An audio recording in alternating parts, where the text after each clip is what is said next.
નમસ્કાર મિત્રો, તો સ્વાગત છે તમારું અમારી યુટ્યુબ ચેનલ કે ઓફિશિયલમાં। તો આજે આપણે આ વિડીયોમાં વાત કરવાના છે કે કટ ઓફ માર્ક્સ વિશે અને કોલેજમાં કેટલી સીટો આવેલી છે, બધી જે 5 કોલેજ છે ગુજરાતમાં, તેમાં કેટલી સીટો, કઈ કોલેજમાં કેટલી છે, એના વિશે પૂરી વિડીયોમાં આપણે વાત કરવાના છીએ। તો વિડીયોમાં લાસ્ટ સુધી જોડાઈ રહેજો અને જો ચેનલ પર તમે નવા હો, ચેનલને સબસ્ક્રાઈબ કરી નાખજો અને વિડીયોને લાઈક કરી નાખજો અને તમારા મિત્રોને આ વિડીયો જરૂર શેર કરજો કારણ કે એમને પણ આ ખબર પડે। તો આપણે વિડીયોની શરૂઆત કરતા પહેલા જણાવી દઈએ મિત્રો, તમને પ્રોબ્લેમ હોય તો તમે કોમેન્ટ કરીને જણાવી શકો છો, હું બધાના રિપ્લાય આપું છું। ધન્યવાદ મિત્રો। હવે વિડીયો સ્ટાર્ટ કરીએ। તો મિત્રો, તમે સ્ક્રીન પર જોઈ શકો છો જે સીટો કઈ કોલેજમાં કેટલી છે એ પ્રમાણે અહીંયા વાત કરેલી છે। તો અહીંયા વેટરનરી કોલેજ આણંદ છે, તેમાં 75 સીટો છે ટોટલ, અને સરદાર કૃષિનગરની જે છે તેમાં 80 છે, અને નવસારી અને જુનાગઢ એમાં પણ 80 છે। અને આ વખતે નવી કોલેજ એડ થઈ છે ગુજરાતમાં, હિંમતનગર।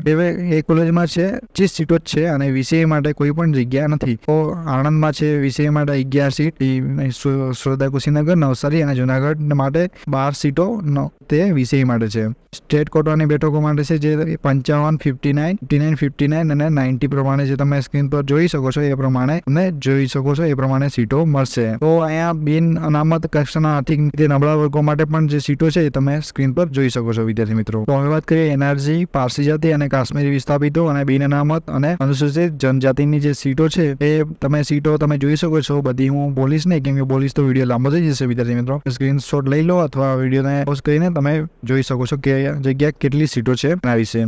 તો હવે આપણે આગળ વાત કરીએ મિત્રો, તમે જોઈ શકો છો અનુસૂચિત જનજાતિ, પછી દિવ્યાંગજનો અને સેનાના કર્મચારીઓ માટે જે અલગ અલગ સીટોનું વિતરણ કરવામાં આવેલું છે। તો કઈ જગ્યામાં કેટલી સીટો છે કઈ કોલેજમાં એ બધું તમે જોઈ શકો છો।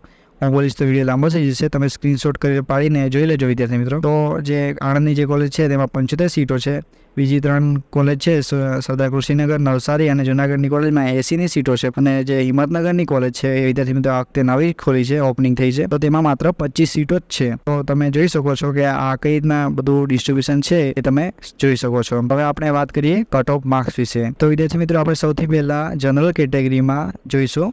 તો આણંદમાં જનરલ કેટેગરીમાં 74.38% અટક્યું હતું, અને સરદાર કૃષિનગરમાં 67.06 અટક્યું હતું, અને નવસારીમાં 65.42 અટક્યું હતું, જુનાગઢમાં 60.62 અટક્યું હતું। તો તમે જોઈ શકો છો। અને જે હિંમતનગરી કોલેજ છે એ તો નવી જ છે, આ વખત ખોલી છે, તો તેમાં થોડું ફાયદો રહેશે વિદ્યાર્થી મિત્રો। તો મેરિટ થોડું નીચું જશે આ વખત એવું લાગે છે। અને પછી AWS માટે 71.06 અટક્યું હતું, 67.5 સરદાર કૃષિનગરમાં અટક્યું હતું AWS માટે, અને 69.29 પર અટક્યું હતું નવસારીમાં AWS માટે, અને 67.50 પર જુનાગઢ અટક્યું હતું AWS વિદ્યાર્થીઓ માટે। તો તમે જોઈ શકો છો વિદ્યાર્થી મિત્રો। તમારા વિદ્યાર્થી મિત્રો, તમે SC જાતિ અને SC અને ST અનુસૂચિત જનજાતિ અને જાતિ વિશે તમે જે છે મેરિટ કટ ઓફ માર્ક્સ આણંદના, નવસારીના અને જુનાગઢના અને સરદાર કૃષિનગરના જે કટ ઓફ માર્ક્સ છે તે તમે સ્ક્રીન પર જોઈ શકો છો, તો વિડીયોને પોઝ કરીને જોઈ શકો છો કે કેટલી રીતે અટક્યું હતું।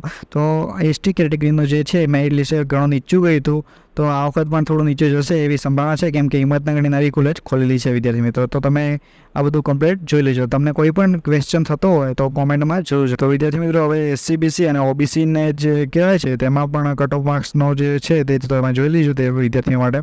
તો આ ફૂલ સ્ક્રીનશોટ પાડી લેવો, કેમ કે તમે જોવા માટે કામ આવશે કેટલું કટ ઓફ, કેટલું ક્યારે અટકે છે, 2023-24નો આ કટ ઓફ છે વિદ્યાર્થી મિત્રો। તો તમને ફાયદો રહેશે, તમને ખબર પડશે તમને એડમિશન મળશે કે નહીં, એ પ્રમાણે તમને તમારે બીજે એડમિશન લેવું હોય તો લઈ શકશો।